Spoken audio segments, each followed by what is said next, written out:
Good afternoon friends. आज हम बात करेंगे कैंसर ब्रेस्ट की।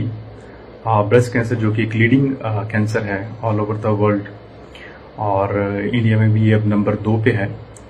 तो हम देखेंगे कि आज किन कारणों से ये होता है और क्या इसके इलाज हमारे पास अवेलेबल हैं और कैसे फॉलोअप करना है, किन तरीकों से हम स्क्रीनिंग कर सकते हैं, क्या जेनेटिक फैक्टर्स हैं जो इसको करने में सक्षम हैं।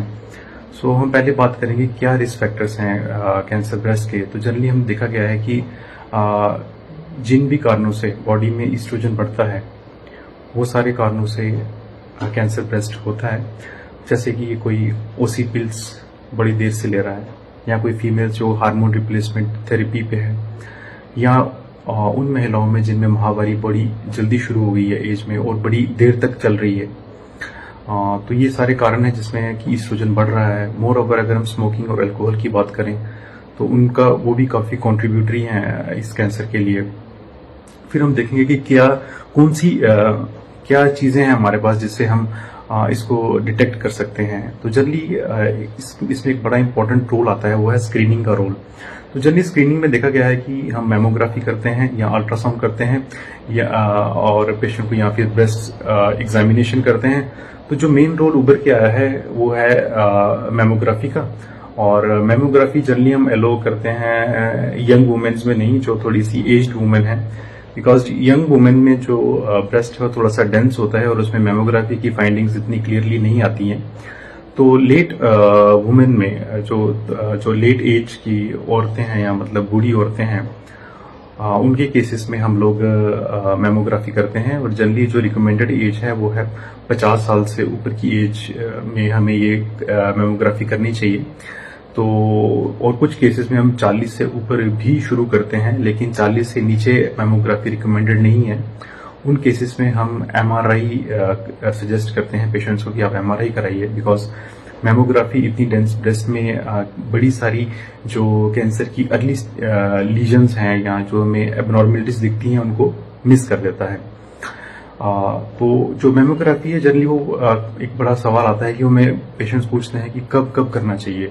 तो जो मेमोग्राफी है वो एक्चुअली अगर तो पेशेंट को ऑलरेडी सीए ब्रेस्ट ट्रीटेड है और वो फॉलोअप है तो हम 1 साल पे रिकमेंड करते हैं। और सपोज उन पेशेंट में जिनमें एक्चुअल स्क्रीनिंग की जा रही है, जिनको अभी डिजीज नहीं है, उनमें हम generally 40 year onwards every 2 yearly हर 2 साल पे रिकमेंड करते हैं कि हमें ये स्कैन करना चाहिए ब्रेस्ट का। फिर हम आगे चलें कि क्या सपोज हमें पता चल जाता है तो क्या ट्रीटमेंट हमारे पास अवेलेबल हैं इसके लिए। तो जनरली कैंसर के जो 3 इलाज हैं जो मैं पहले भी अपनी वीडियोस में डिस्कस कर चुका हूँ, जनरली सर्जरी है, रेडिएशन है और कीमोथेरेपी है। और ब्रेस्ट का ट्रीटमेंट एक ऐसा ट्रीटमेंट है जिसमें तीनों इलाज हमें यूज करने पड़ते हैं। जो फर्स्ट इलाज है जैसे कि सर्जरी माना गया है ऐसी ब्रेस्ट में कि सर्जरी होना ही चाहिए। सर्जरी से हमें एक तो लोकल कंट्रोल मिलता है, यानी कि डिजीज हम उसी टाइम रिमूव कर देते हैं। और सर्जरी बड़े अलग अलग भिन्न प्रकार की है, जैसे आजकल तो सर्जरीज ऐसी भी हैं जिसमें हम ब्रेस्ट को सेव करते हैं और कुछ सर्जरीज ऐसी जिसमें ब्रेस्ट को हम पूरा रिमूव करते हैं।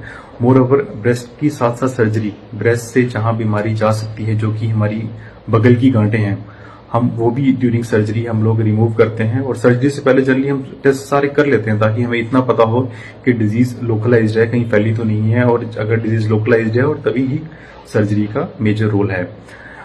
सर्जरी के बाद फिर हम थोड़ा वेट करते हैं, क्योंकि उसके बाद एक टुकड़े की जांच आती है, रफली 4 से 5 दिन का हमें वेट करना पड़ता है। उसके बाद उस जो टुकड़े की जांच आती है उसमें से हमें स्टेजिंग मिलती है। हमारे पास एक क्लिनिकल स्टेज होती है जो ऑपरेशन से पहले, और एग्जैक्ट स्टेज होती है जो ऑपरेशन के बाद की जो जांच में उसमें आती है।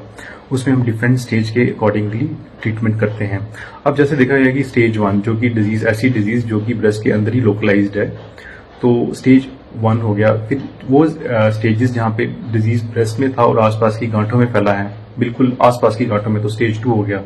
अगर वहां से निकल के थोड़ी सी दूर की गांठों में फैला है तो स्टेज 3 हो गया। और अगर वो बॉडी में फैल गया तो स्टेज 4 सीए ब्रेस्ट उसको बोलते हैं हम लोग। तो स्टेज 1, 2 और 3 में हम सर्जरी रिकमेंडेड है और सर्जरी करना भी चाहिए, जिसमें क्या है कि इमीडिएटली जो डिजीज का बल्क है, जो कि डिजीज बॉडी में है, वो एकदम से निकल जाती है। और उसके बाद फिर हम लोग एडजुवेंट ट्रीटमेंट, जो भी एडजुवेंट ट्रीटमेंट हो गया जो सर्जरी के बाद वाला ट्रीटमेंट, और जो कि डिपेंड करता है कि जो आपकी सर्जरी की हिस्टोपैथोलॉजी रिपोर्ट आती है वो किस तरह की आती है और उस पर हम लोग प्लान करते हैं। मोस्ट ऑफ द टाइम्स हम क्या देखते हैं कि उसमें हम कुछ हार्मोन्स के रिसेप्टर्स देखे जाते हैं, जैसे कि ER पॉजिटिव है, PR पॉजिटिव है, या एक और अलग तरह का टेस्ट आता है कि HER2 पॉजिटिव है कि नहीं। फिर ये सारी चीजें मिला के हम लोग पेशेंट का ट्रीटमेंट डिसाइड करते हैं कि पेशेंट का एज कितना था, पेशेंट का डिजीज का साइज कितना बड़ा था, स्टेज क्या थी, उसके हार्मोन के स्टेटस क्या थे, और उसको कोई मतलब साथ के साथ कोई कोमॉर्बिडिटी तो नहीं है, कोई हाइपरटेंशन या डायबिटीज तो नहीं चल रहा है। ये सब चीजें मिला के हम लोग ट्रीटमेंट डिसाइड करते हैं। और अर्ली स्टेजेस में रिकमेंड है कि हमें सर्जरी करना चाहिए, उसके बाद कीमो भी होना चाहिए, और उसके बाद रेडिएशन भी होना चाहिए। और अगर कुछ केसेस में, जैसे कि अगर हार्मोन्स हमें पॉजिटिव मिल जाते हैं, तो अकॉर्डिंगली हमें हार्मोन्स की दवाइयाँ, और अगर एक और चीज़ पॉजिटिव होती है, हम देखते हैं HER2 पॉजिटिव देखते हैं, अगर वो है तो उसके लिए एक इंजेक्शन भी चलता है। तो डिपेंडिंग अपॉन कि आपकी क्या स्टेज है और उसके सर्जरी के दौरान जो हमारा टिश्यू निकला है उसमें हमें क्या चीज़ मिली है, उस पर डिपेंड करता है कि आपका फर्दर का ट्रीटमेंट कैसा होगा। तो जनरली इसमें तीनों इलाज का यूज़ किया जाता है। और जब हम देखें कि एक और बड़ा सा कॉमन सा क्वेश्चन आता है पेशेंट्स का कि ओके हमारी स्टेज ये है तो हमारा सर्वाइवल कितना होगा। तो जनरली जो CA ब्रेस्ट है, इसका जो सर्वाइवल या प्रोग्नोसिस बोलें तो बहुत अच्छा है। अगर हम स्टेज 1, 2, 3 में भी, मतलब ये रेंज करता है कहीं 60 से लेकर 100%। कहने का मतलब कि अगर हम 100 मरीजों का इलाज करेंगे, उसमें से 60 से 100 मरीज ठीक होने के चांसेस हैं। फिर आता है स्टेज 4। इवन की स्टेज 4 में भी हम ये मान के चलते हैं कि 100 में से 20 मरीज ठीक रहते हैं 5 साल तक। तो ब्रेस्ट का कैंसर एक मतलब क्यूरेबल कैंसर है। और ये मंथ जो हमारा चल रहा है, ये मंथ अब ब्रेस्ट कैंसर की अवेयरनेस बढ़ाने का मंथ है। और इस मंथ पे हमें maximum to maximum information pass करनी चाहिए सब पेशेंट्स में, और जो भी हमारे आसपास के नागरिक हैं उनको पता चले, वो अवेयर रहें इसके बारे में। तो ये मंथ पूरा डेडिकेट किया गया है ब्रेस्ट कैंसर के लिए। तो एक चीज मैं और आपसे डिस्कस करना चाहूंगा, जैसे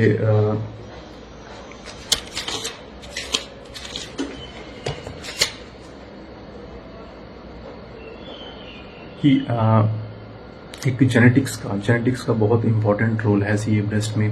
ऐसा देखा गया है कि कुछ पेशेंट्स एट हायर रिस्क होते हैं। सपोज अगर मदर को है तो बच्चों में, जबकि बच्चियों में भी आने का काफ़ी चांसेस है। तो इसमें देखा गया है कि कुछ जीन्स हैं हमारे जो म्यूटेटेड रहते हैं, जैसे BRCA1 है, BRCA2 है। और अगर सपोज आपकी फैमिली में ऑलरेडी कोई फीमेल रिलेटेड कैंसर है, जैसे CO एंडोमेट्रियम है, ओवरीज का कैंसर है, या ओवेरियन ट्यूब्स का कैंसर है, तो अगर ये फेलोपियन ट्यूब्स का कैंसर है, तो अगर इस तरह का कोई कैंसर आपकी फैमिली में ऑलरेडी चल रहा है, तो उस फैमिली के बच्चों को ये आगे जेनेटिक टेस्टिंग के लिए जाना चाहिए, ताकि जल्दी से जल्दी कैंसर हमारी पकड़ में आ सके और उसका इलाज पॉसिबल हो सके। फिर एक और बड़ा इंपॉर्टेंट सवाल है कि अगर सपोज पेशेंट आ गया और ट्रीटमेंट हो गया तो फॉलोअप कैसे करना है। तो जनरली फॉलोअप के लिए हम लोग सजेस्ट करते हैं कि आप हर साल में एक बार एक्चुअली अल्ट्रासाउंड एब्डोमेन, मैमोग्राफी, अब अगर तो आपकी ब्रेस्ट हमने प्रिजर्व किया तो सेम ब्रेस्ट का और अपोजिट ब्रेस्ट का, और अगर ब्रेस्ट हमने रिमूव किया है तो अपोजिट ब्रेस्ट का एक मैमोग्राफी और एक चेस्ट एक्सरे, ये सब चीज़ें करा के अपने जो नियरेस्ट फिजिशियन है जो आपको ट्रीट कर रहे हैं उससे आप मिलते रहिए। और जो भी अगर टाइम टू टाइम अगर वो कुछ ट्रीटमेंट चेंज करता है तो उसको फॉलो करिए। एक और बड़ा इंपॉर्टेंट एस्पेक्ट है कि जब हम 5 साल के लिए पेशेंट को सजेस्ट करते हैं हार्मोनल थेरेपी, तो पेशेंट बीच में अपना दवाई मिस करता है। तो मेरा कहना यही है कि प्लीज़ आप वो मेडिसिन आप मिस ना करें, उसको कंटिन्यू रखें, बिकॉज वो भी आपका जो कहते हैं कि ना कि ब्रेस्ट कैंसर का जो सर्वाइवल है वो इंक्रीज करती है। तो उसके साथ भी आप उसको भी आप कंटिन्यू रखें और बड़ा सीरियसली लें। सो ब्रेस्ट कैंसर का ट्रीटमेंट जो अगर हम मोटा मोटा देखें तो 4 तरीके का है। सर्जरी है, रेडिएशन है, कीमोथेरेपी है और हार्मोन थेरेपी है। तो मैं ये मानूंगा कि सबको आप मतलब इस तरह से बांटें कि 25-25%, और अगर सपोज इसमें से 2 कंप्लीट करते हैं और 2 आप छोड़ देते हैं, या 3 कंप्लीट करते हैं, 1 आप छोड़ देते हैं, तो स्टिल यू आर मतलब आप मिस कर रहे हैं इलाज को, आपका इलाज कंप्लीट नहीं है। सो मेरी तो यही आपसे विनती रहेगी कि प्लीज़ आप अपना ट्रीटमेंट कंप्लीट करिए और अपने एक ही डॉक्टर को फॉलो करिए जो आपको देख रहे हैं, वो आपको अच्छे से ट्रीट भी करें और आपको गाइड भी करें, और नियरेस्ट डॉक्टर की सलाह भी ले सकते हैं, बिकॉज इस टाइम पे कोविड का इशू चल रहा है, आप ज़्यादा घर से बाहर नहीं निकल पाएंगे। तो बेटर मैं तो आपको ये बोलूँगा कि ज़रूरी नहीं है कि आप हॉस्पिटल में ही जाना है, आप नियरेस्ट अपने जो भी डॉक्टर हैं, फिजिशियन हैं, सर्जन हैं, उनसे मिलके उनसे मशवरा करिए कि आगे का ट्रीटमेंट का क्या करना है, कोई चेंज तो नहीं करना है। या अपने फिजिशियन का फ़ोन नंबर रख सकते हैं, उनसे फ़ोन पर रब्ता कायम रखें, उनसे बात करें। सो आई थिंक जो मेरा इस वीडियो बनाने का मेन मकसद ये था कि आप सब अवेयर रहें ब्रेस्ट कैंसर के बारे में, और मुझे लगता है हम आगे भी आपसे बात करते रहेंगे। Thank you very much.